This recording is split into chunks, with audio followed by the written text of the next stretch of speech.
বাসা এলাকার লোকজন একটা গাড়ি আটকায়, যাতে কিছু গরু রয়েছে।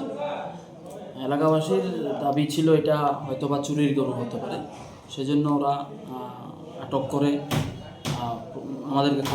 আমাদেরকে খবর দেওয়ার পরে আমরা ঘটনাস্থলে যাওয়ার পরে আমরা দেখি যে ওই গাড়িতে 5টা গরু রয়েছে এবং গরুগুলি আমরা সেখান থেকে রেস্কিউ করি।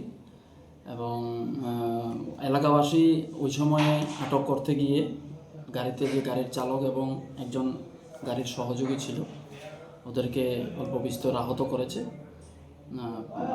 ধরতে গিয়ে ওরা একটু আহত হয়েছেন, তো আমরা প্রয়োজনীয় চিকিৎসার ব্যবস্থা করেছি।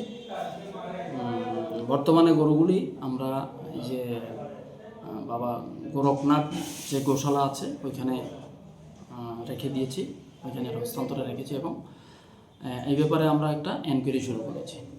এবং এই গাড়ির নাম্বারটা হচ্ছে TR02H1911।